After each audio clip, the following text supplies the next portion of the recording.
Hey, it's Sherry Brown here from SherryBrownCoaching.com, and today I'm going to be giving you the inside scoop as far as fan pages versus Facebook groups.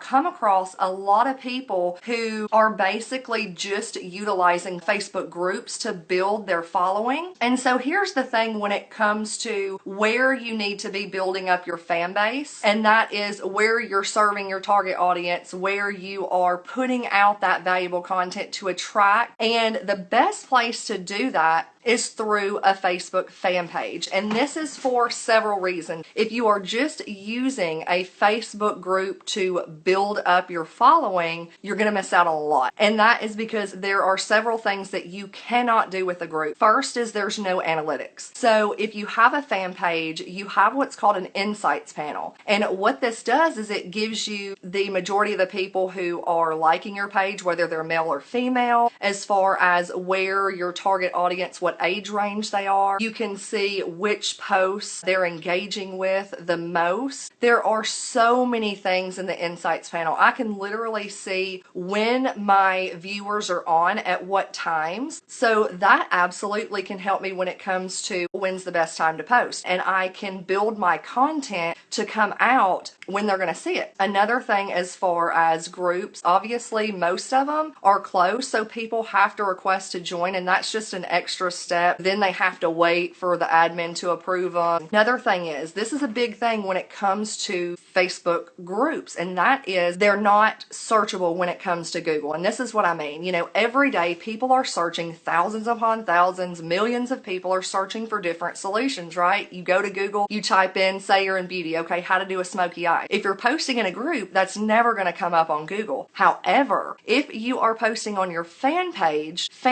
articles will come up. The fourth thing that you cannot do in a Facebook group is you cannot schedule things in advance without using some type of third-party app. And that's the one thing I love about a fan page is you can use the built-in scheduler right on Facebook. The fifth thing, this is a big one too, when it comes to groups, you cannot run ads. You cannot target specific people. You cannot put any type of call to action. So take for instance, and check this out, on my fan page, right below my cover photo, I have a call to action button that says watch here. And so when somebody clicks on it, it's taking them to a free webinar that they can get, and in turn, it allows me to get them on my newsletter. Obviously, there's not anything like that available in a Facebook group. And so overall, you're just missing out on so much if you are simply using Facebook groups to build up your audience. Now, here are a few things that I do think that Facebook groups come in handy. Number one, take for instance paid groups. So, for example, the people that I mentor, the people that I coach, I put them into a private Facebook group. And the only way that you can be in this group is if you are,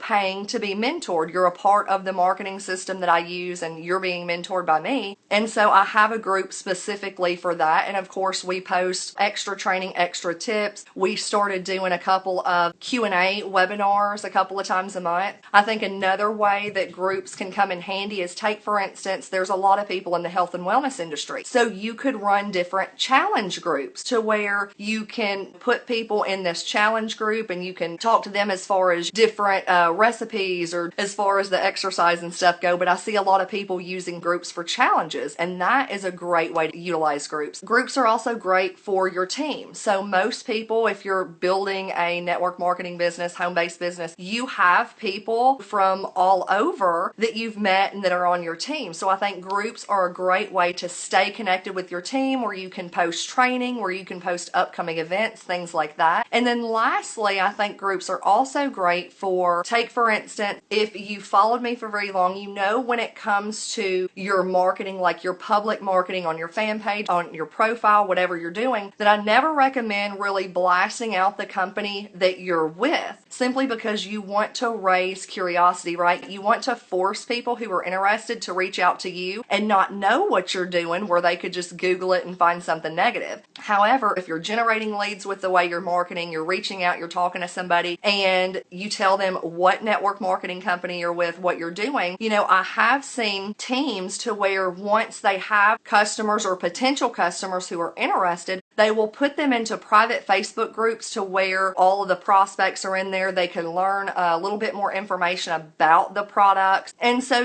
I've seen those type of groups work really well whenever you're bringing prospects into the group. They're seeing different before and afters. They're getting a feel for, getting their questions answered as far as the products, and they're seeing the result. So those are a few ways that I think groups work well. But again, if you are trying to build an audience and you're trying to serve that audience, you're trying to generate leads, that absolutely needs to be done on a fan page because there's so many more benefits and I do not want you missing out. So I hope these tips helped you. I hope you found this valuable. If so, feel free to share it out. Sharing is caring. So I hope you guys have an awesome day, and until next time, bye.